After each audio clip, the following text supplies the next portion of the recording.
IELTS Speaking Part 1 is the easiest part of the exam, but that doesn't mean you shouldn't start with some amazing answers.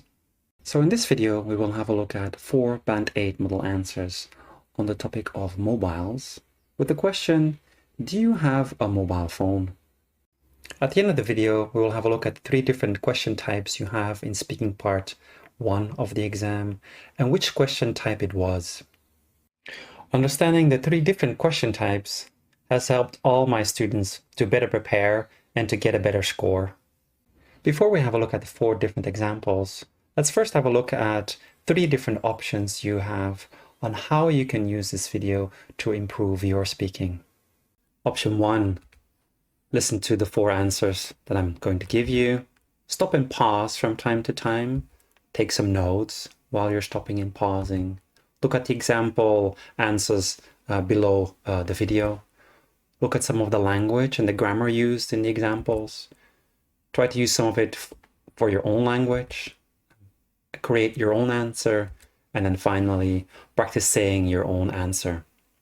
Option 2 is go through the practice with me. Pause the video. Answer the question yourself. Record your answer so you can compare your answer with my answers. Listen to my answers and compare my answers with yours. And then look at the language and the differences. Improve your answer using some ideas from my examples. And then say the answer again with improved language. And again, maybe compare the original with the second version. Option 3, just watch the video and listen to my answer. Maybe still have a look at the language used below the video and treat it a bit more like a listening practice, just to kind of have a relaxed listening and listen to the language. Whatever decision you make, at least you're here practicing, and that's what matters the most. So here is the question again. Do you have a mobile? Now let's listen to the first answer. Is there anyone in this world who doesn't have a mobile phone? If I'm not mistaken, there are more mobile phones than people out there. So yes, I do have a mobile phone. Still, there was a time in my life I didn't have one. We all didn't have one, as they hadn't been invented at that time. But now, I think no one can live without a phone. Now the second answer. And don't forget to focus on the grammar and the vocabulary. Yes, I do. Doesn't everyone have one these days? I've had a mobile since I was 20. Nowadays, kids have smartphones when they are 6. I think that's a bit too much. But in the world we are living today, it's hard to live without one. And now the third example. If you really like the video, give it a thumbs up. It really helps. Yeah, I do have a mobile phone. It's pretty much a necessity these days, isn't it? I use it for staying connected with friends and family, managing my schedule, and of course, scrolling through social media. It's like a mini computer in my pocket. Really handy for all sorts of things, so yeah, my phone is definitely an essential part of my everyday life. And now the fourth and final example. Oh, absolutely. My mobile phone is like my lifeline.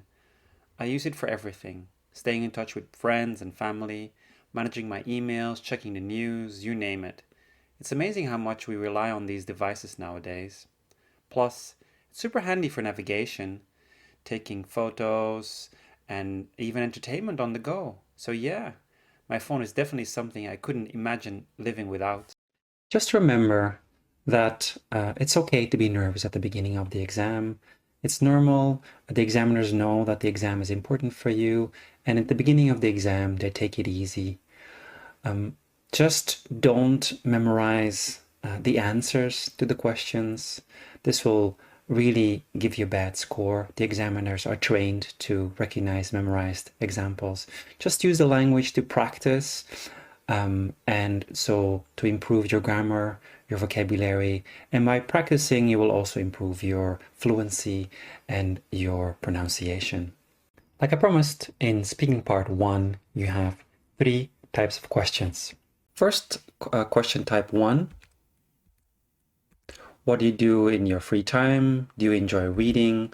What was your worst subject at school? What do you like about your job?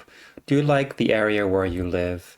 These are all very personal questions, and they're the rather easy ones to kind of get you to start talking. Question type 2, is it a large apartment house? Who do you live with? Are there many rooms in your home? What's your favorite room? Is it a quiet or noisy place to live? And so on. These are kind of follow-up questions on one question here, where do you live? And there are some other questions to follow up to go a little bit deeper into the conversation and ask you a bit more detailed questions. Question type 3, is your country popular with tourists? Is it bad to use the internet too much? What is a traditional meal in your country? What types of films are popular in your country? Do you think work-life balance is important? And so on. These type of questions are very similar to IELTS part 3 of the exam. They're a bit more general questions. They're still asking for your opinion, but rather not your personal experience, like, do you like reading? We're talking about, do people in your country like reading? So these are a bit more abstract and a bit more challenging.